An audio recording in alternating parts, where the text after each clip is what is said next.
Hello. This is the week 13 video for Math 402, Spatial Visualization, a Further Look. The first handout we're going to work with tonight is Visualization Spell Math 1.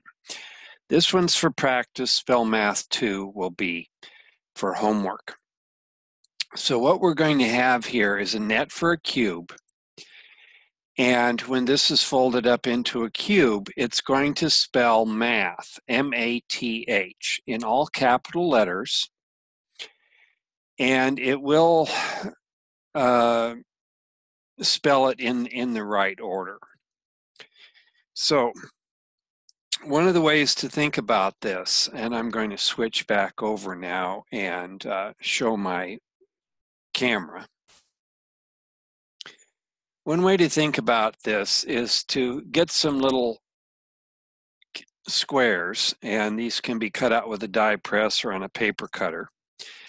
And then you're going to get a little piece of tape, masking tape, and put between them. So I'm starting to make the first one here. And I want to put this on here. So I get myself a little piece of tape. And one of the things that I oftentimes do is stick it on something and get a little bit of lint on it and so on, so that when I stick it on, it isn't super sticky, because I may want to take this off and rearrange. So, of course, I'm looking at this backwards. But this is number one here, and I'm going to go ahead and write the letters on here. So this is what we have here, and the first one I'm going to go ahead and do it with the manipulative, which I think is useful in the learning process, but eventually we'd like to be able to do this without the hands-on. But to get an idea here, the M and the A are going to fold here, and when they get folded up, you'll notice that the M is next to the A, and it does read correctly. And the A and the M do have some symmetry, but they don't have all the symmetry that the H would have. So let me see here. Here's M and A, and notice that the H is right next to the M, and now this other square is going to need to be the T, and this is very difficult to show on the video. So I think I'm going to switch back over now to the worksheet. Okay, we're doing number one, and I see here that the M and the A are going to be next to each other. For example, this red edge is going to be matching up with this red edge, and this corner is going to come over to this corner when the thing is folded. Now, the T is going to need to sit next to the H. The question is the T going to be like this, or is it going to be like that?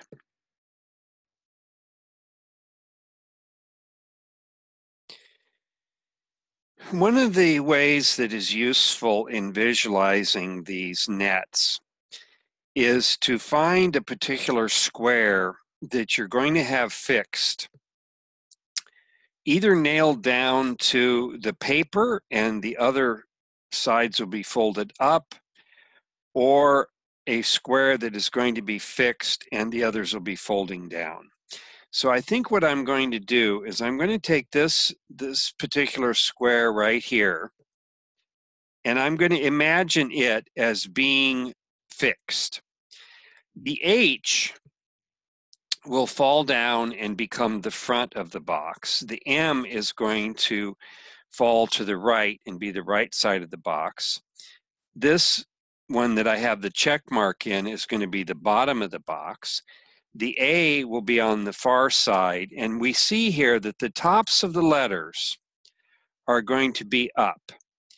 Therefore, this left-hand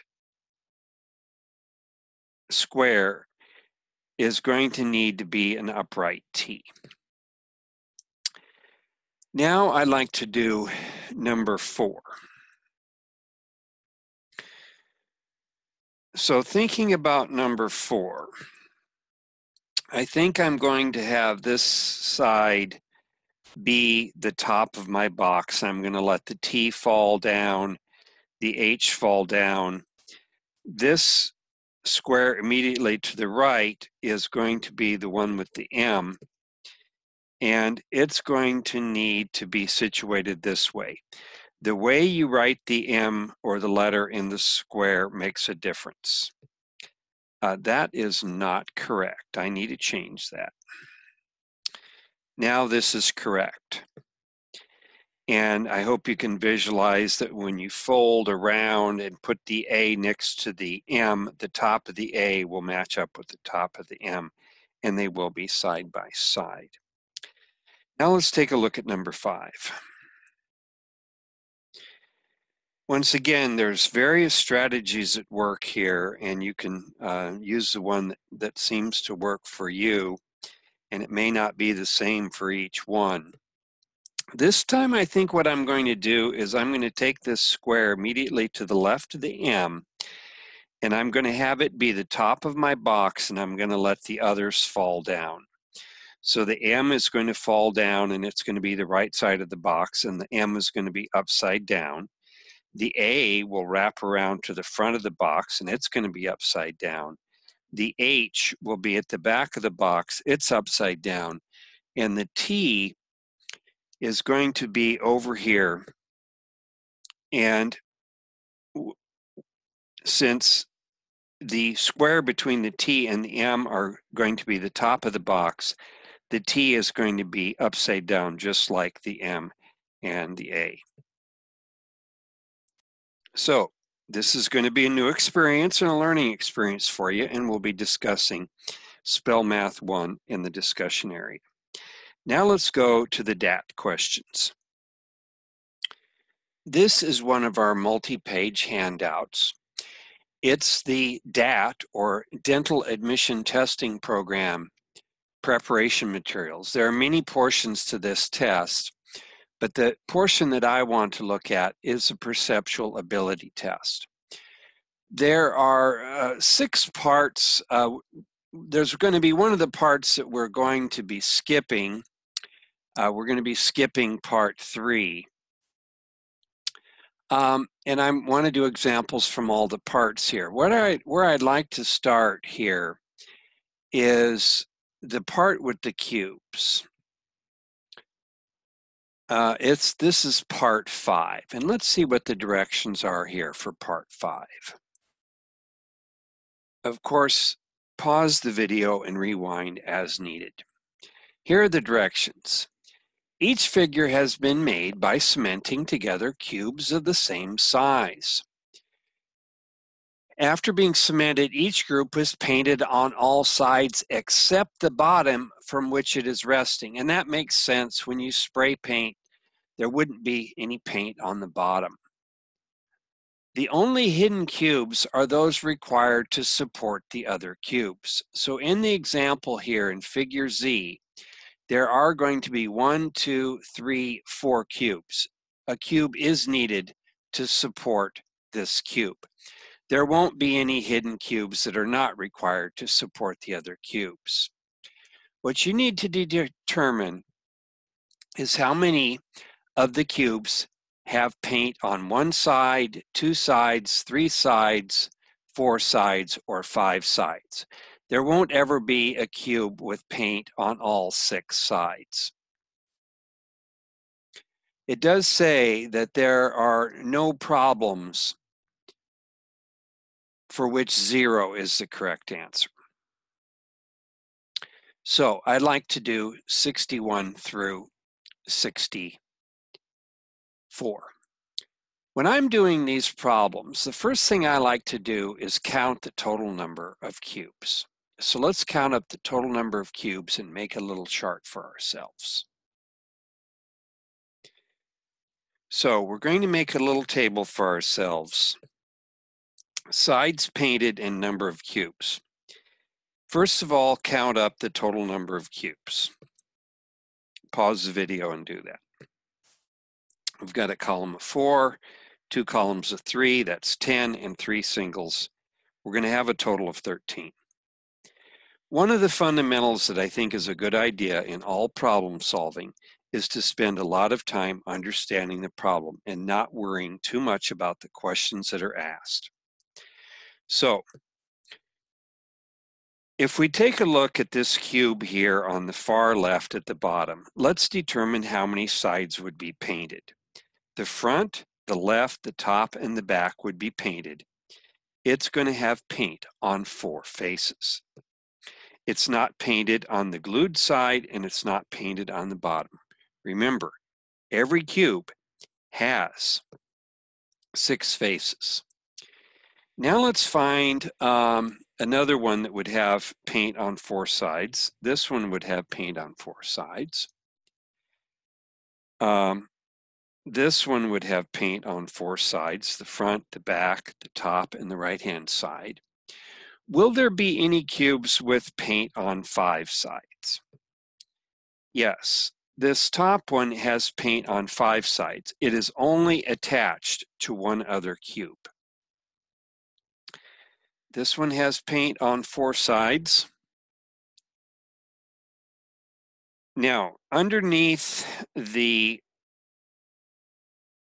top cube here,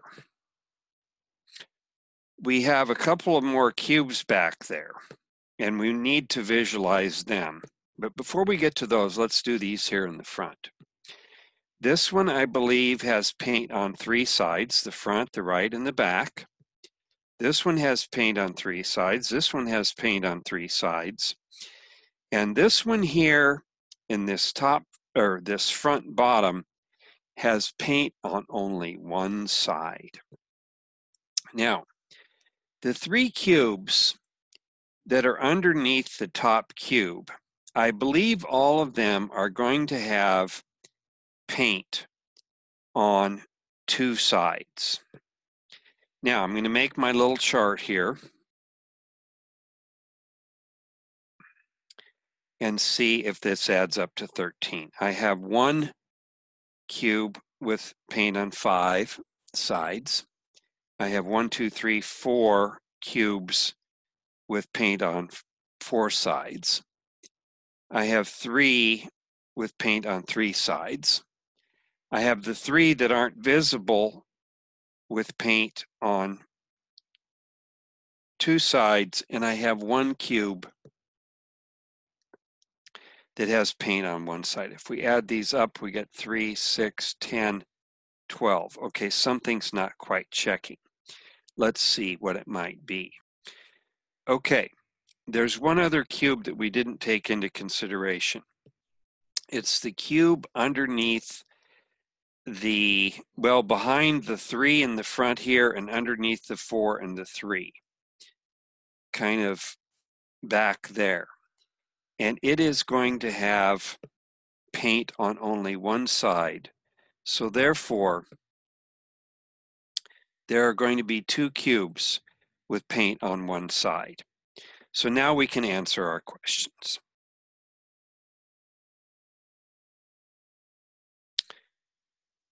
How many cubes have 1 exposed side painted? 2 cubes. Question 62. How many cubes have 2 sides painted? That's 3 cubes. How many cubes have 3 sides painted? 3 cubes. This is how the cubes questions work. Now I'd like to look at part 1 of the perceptual ability test, which are sometimes called the keyhole questions. And the idea here is like Wile coyote. Maybe you remember in the Roadrunner and Wile E. the Coyote, sometimes he would get himself in trouble and maybe shoot himself out of a cannon and hit into a wall, and he would pass through the wall, and the outline of his body would create a hole. That's the idea of the first part of the perceptual visualization test. Let's read the directions. This visualization test consists of a number of items similar to the sample below. A three-dimensional object is shown at the left. This is followed by outlines of 5 apertures or openings. When they use the term aperture, it means an opening. In each item, the task is exactly the same. First, you are to imagine how the object looks from all directions, rather than from just the single direction as shown. Then pick from the 5 apertures outlined the opening through which the object could pass if the proper side were inserted first, and then put that on your answer sheet. Here are the rules. Prior to passing through the aperture, the irregular solid object may be turned in any direction, upside down, rotated, whatever. It may be started through the aperture on a side which is not shown, perhaps. Once the object is started through the aperture, it may not be twisted or turned. Just like Wile E. Coyote, once he starts going through the wall, he goes through the wall. It must pass completely through the opening. The opening is always the exact shape of the appropriate external outline of the object.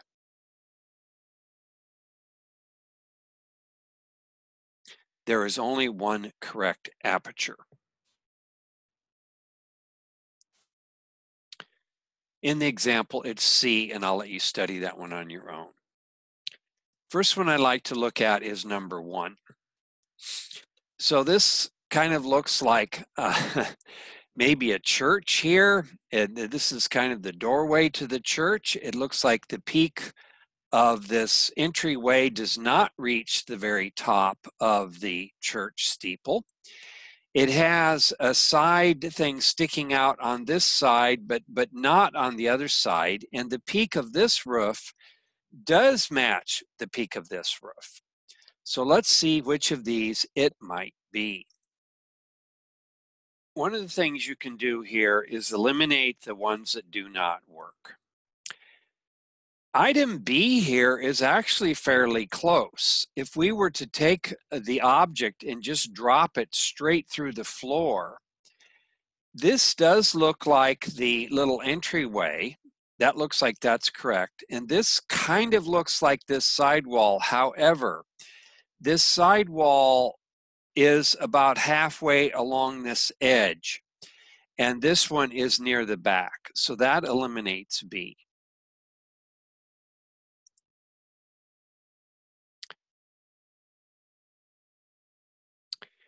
The correct answer here is C.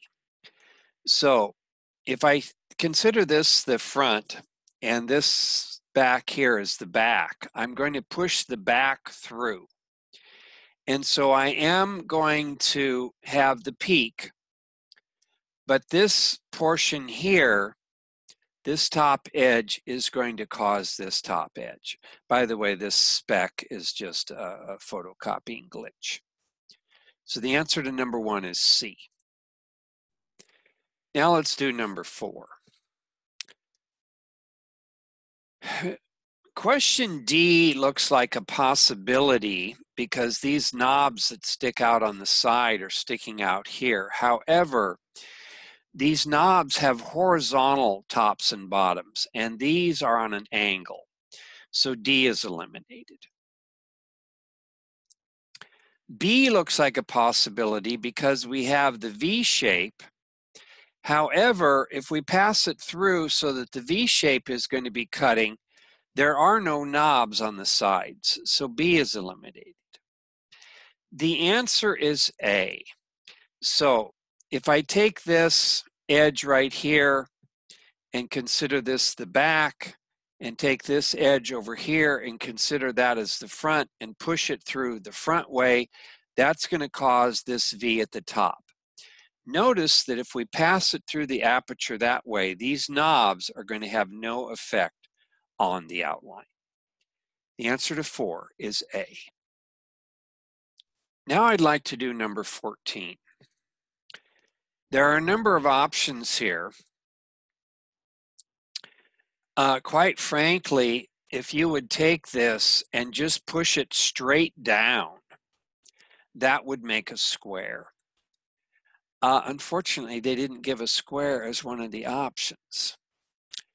So that means we're going to have to rotate this somehow and push it through the aperture. The answer here is part B, and here's why it's part B. Answer B. We're going to have this edge back here be the bottom. So I'm going to take this side here and I'm going to lift it up and I'm going to stand it up. And these little things that stick out here are going to be on the left-hand side. And this U shape is going to be on the right. Let me see if I can make a drawing of that. So this edge right here is at the top. These on this left-hand side are these things sticking out. I have this notch down here. And then I have this notch here. I stand it up like this and I push it straight through. So the answer is B. Now let's look at part 2. This will be questions 16 through 30. This is actually quite similar to what we did here in the third week of the course, because there's going to be a front view of an object, what they're calling an end view, which is the right view, and a top view of the object. I'm going to let you read the directions on your own.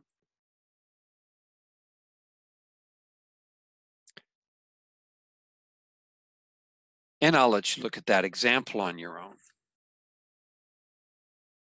The first example I'd like to look at is number 16.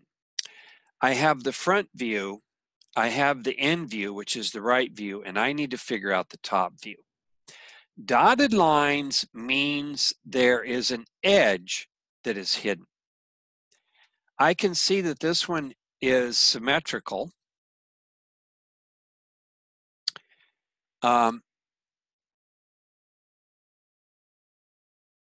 So A is eliminated because the center portion is not going to be round. C is eliminated because this is not symmetrical. This view and this view are the same, so there's going to be this little edge here that goes all the way down on all 4 of these tips. Each side has an edge coming up here. D is incorrect because there's nothing that would cause this square. Also, the corners are not pointed. The answer to 16 is B. Now I'd like to do 19. Important thing on these problems is to think about what a dotted line means and what a solid line means. So this front view means that there are 2 edges that are visible and 1 edge that is hidden. When you look down from the top, there's only 1 edge that is visible, and there are 1, 2, 3 lines that are not visible.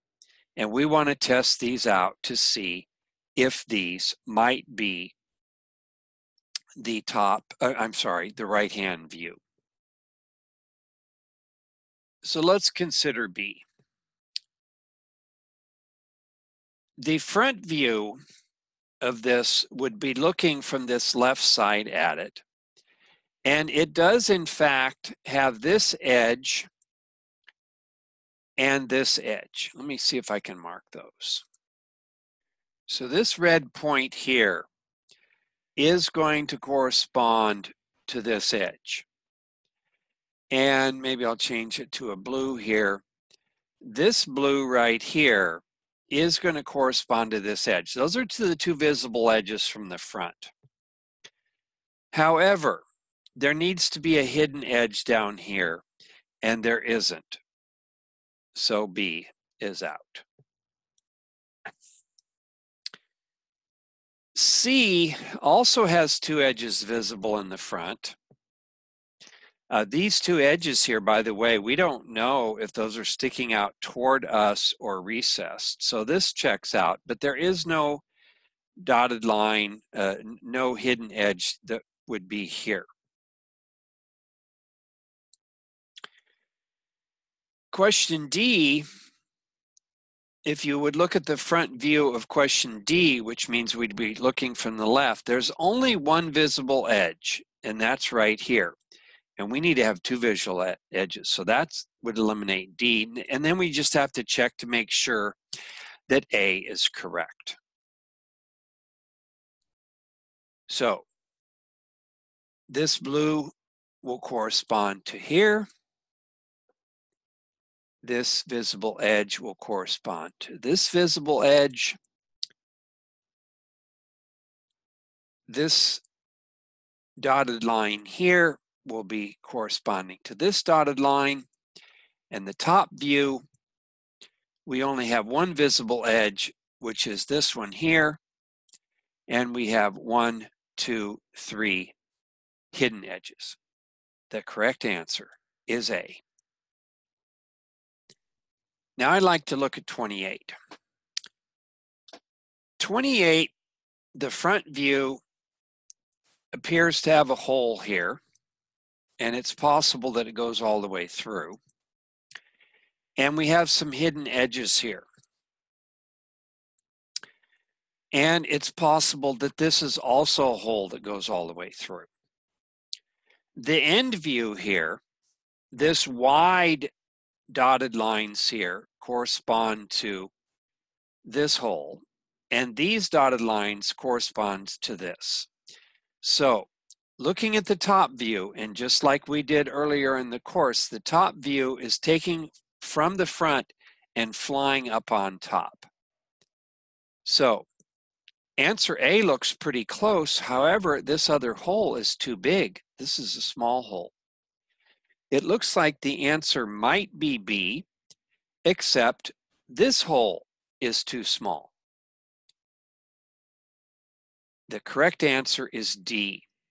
This wide dotted line corresponds to this visible hole here, and this small hole in the top view corresponds to these dotted lines. The answer to 28 is D. We're skipping part 3. Part 4 is the hole punching, and this is one of my favorites. And this one I think would be an interesting one to try out with kids, because you can also do it with paper and a hole puncher and actually do it with a manipulative, which I think would be very useful. Please pause the video and read the directions.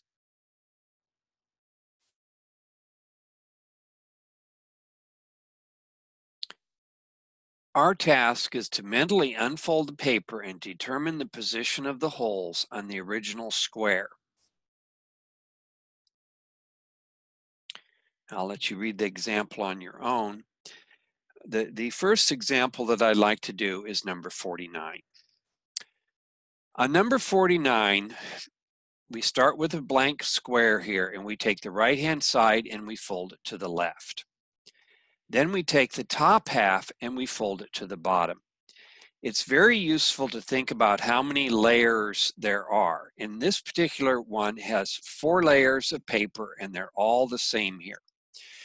There's no folding that occurs from this diagram to the last diagram. The only thing that's occurring is there's going to be a punch. So what I like to do is think about unfolding it. So we're going to have a hole down here in the corner, and since there's 4 layers, we probably are going to get 4 holes. When we open it up, we're still going to have a hole down here. In fact, there'll be 2 holes down here because there's 2 layers at this level. And there should be ones up here. And then when we take this left-hand side and open to the right-hand side, our answer is going to be B. The next example I'd like to do is number 56. The first fold is a quarter fold down here. So we have 2 layers here and only 1 layer down here. Then we take that double layer and we fold it down again. So we have 3 thicknesses here and only 1 thickness here. Then we take this right-hand edge and we fold it over to the left. So this has 3 layers, and this portion up here is going to have 6 layers, I believe. The bottom portion only has 2 layers. So we're going to punch here. So maybe they were kind of easy on us that they didn't punch through the portion that has 6 layers. They punched through the portion that has 2 layers. So maybe this one would be easy because there's only one answer that has 2 holes. But let's go ahead and work through on this one. So I have my hole here through both layers. And then when I open it up to the right, I'm going to have a hole here and a hole here. And then when I open it up the rest of the way, it's not going to have any effect. And so my answer is B. Now I'd like to do 58. On 58, we take this bottom right-hand corner and bring it up here. So this is 2 layers.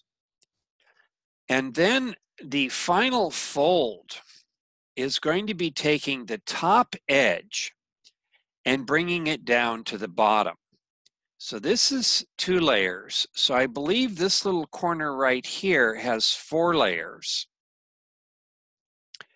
And this portion that folds down here is going to have 2 layers. So I believe where they're punching the hole, there are going to be 4 layers there. So let's start drawing in and working our way back. It is useful to possibly put a piece of paper here that is unfolded. So we have this one, we fold that up, we're going to have a hole there. So over here I have the square of paper that's not folded. So I have my hole here. When I open up to the top, I'm going to have a hole here. And so I'm certainly going to have my 2 holes here. Apologize for my pen not working very well. But when I bring this upper left-hand corner and pull it down here, the 2 holes are going to come down here. And so the answer is E. The final part has to do with nets. In question 76 through 90, a flat pattern, which would be a net, is represented. The pattern is to be folded into a 3-dimensional figure. The correct figure is one of the 4 given at the right. There is only one correct figure. The outside of the pattern is what is seen at the left. Okay, I would like to start with 79. So here's the net, and you don't want to visualize, not really look at the answers yet. Visualize for yourself what this is going to look like. Maybe take this as the top and fold down these long sides. And this is going to be the opposite side. So we're going to have one end of the stick that's shaded and one end of the stick that's white. The shaded end of the stick has no shading nearby.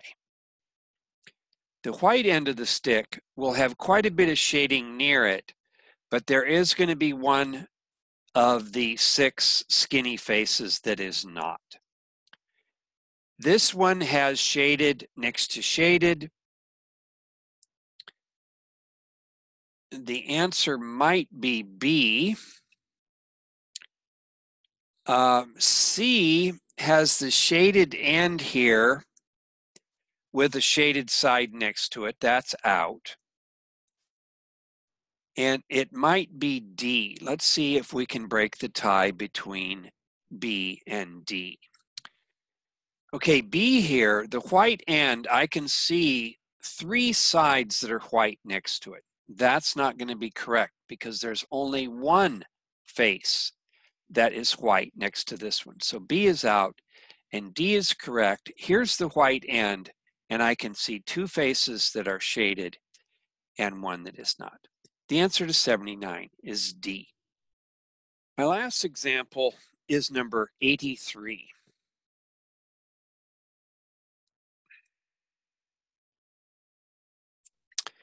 So for 83, you need to visualize how this is going to be when it's folded. And see how these bars are going to be touching. When this swings around here, let me go ahead and draw it here. This point A is going to come up to this point A prime. So this black edge is going to kind of come into this region here. And I do not see that occurring here on any of the figures. So A is eliminated because I would have that happening. D is eliminated.